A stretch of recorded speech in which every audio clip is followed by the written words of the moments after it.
What's up, AJ? You've stepped up and you've kind of been a force in the secondary this year, but you're next to Tamarcus Cooley. You have a lot of guys, Mansour. What's it like playing with all those guys, knowing that like, hey, I don't always have to make the play because they can pick me up?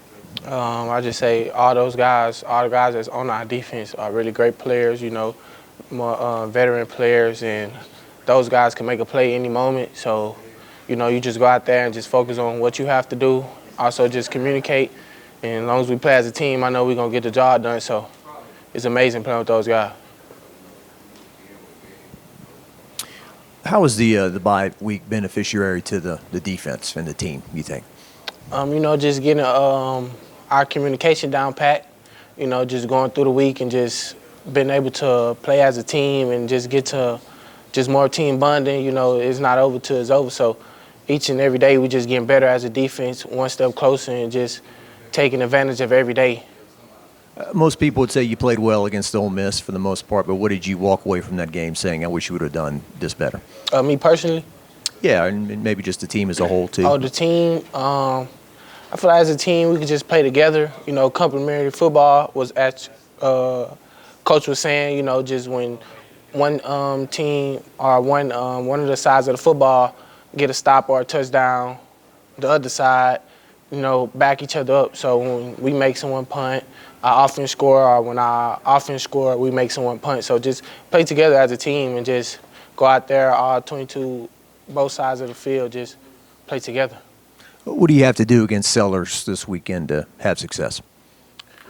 Just play the odd keys, play our brand of football, just communicate and just go out there and play our football, go out there and play our ball, and just tackle and run to the ball, all 11 has to the ball, and just play as a team and communicate, and we'll be great. You're about to enter long stretch SEC games, but you got a couple under your belt now. Like, what's the biggest difference for you coming from Houston now, stepping up into the SEC?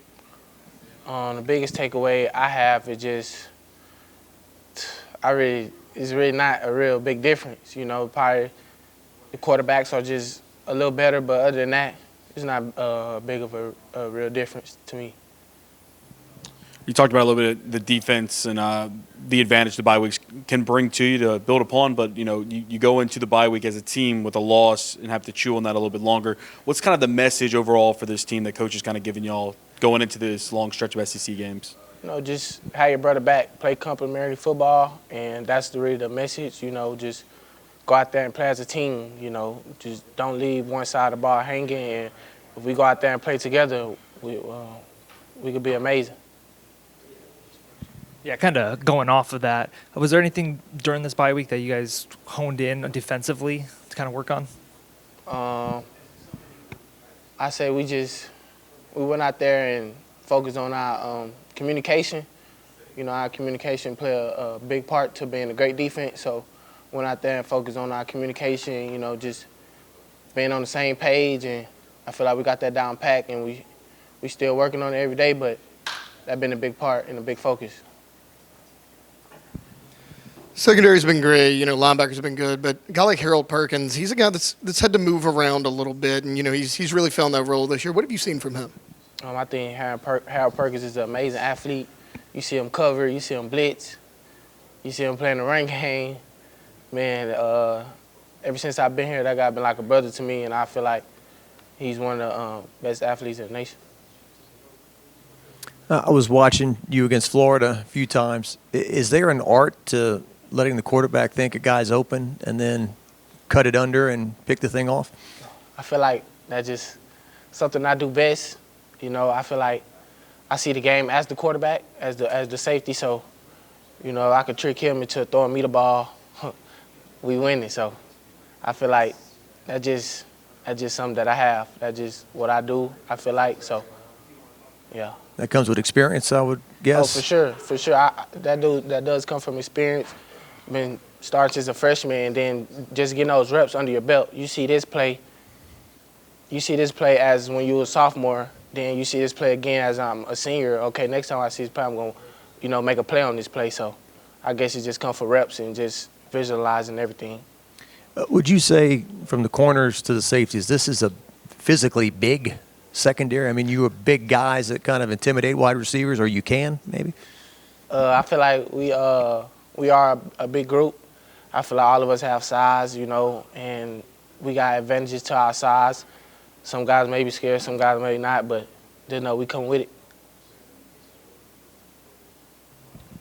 Being a ball hawk and a difference maker on this defense, were there any safeties or DBs growing up that you watched in the NFL that inspired you, and who were they? See, growing up, I played quarterback, so I was really looking at quarterbacks. My favorite player was Aaron Rodgers, but as I got older and got to the defensive side of the ball, I started watching Ed Reed and guys like that, but Ed Reed really just took the eye, and then that's just someone I want to model my game after, so I say Ed Reed was my biggest inspiration. Is there anything that Ole Miss did that you feel like helped them generate success that the team can learn upon, especially defensively, moving on into the rest of SEC play? I feel like it was a few things that we could have did just our part on. Some things that we just didn't do our part, and some things that we just didn't play well. It was basic things that we just one step too late or just not doing our part. And so that's where the communication come in at, and we focus in on that. And yeah.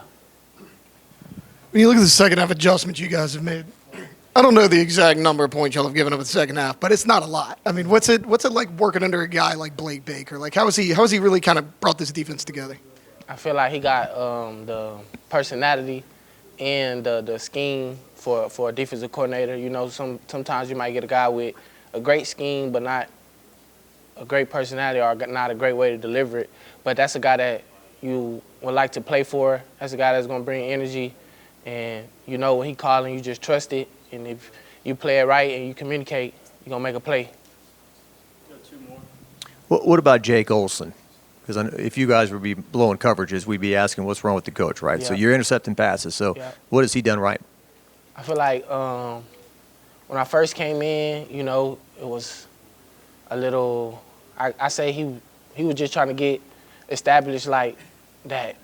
I'm not going to say that he was the coach, but he was just trying to get me and him build our relationship. But now that our relationship is built and we got that type of bond, that he kind of let us go out there and play, So when we go out there, we don't have to worry about a guy just over our back and breathe down our neck. We get a little bit of freedom. So I feel like that's what makes great players. And Deshaun Spears, still a young guy, had that huge Florida game. What's his future here?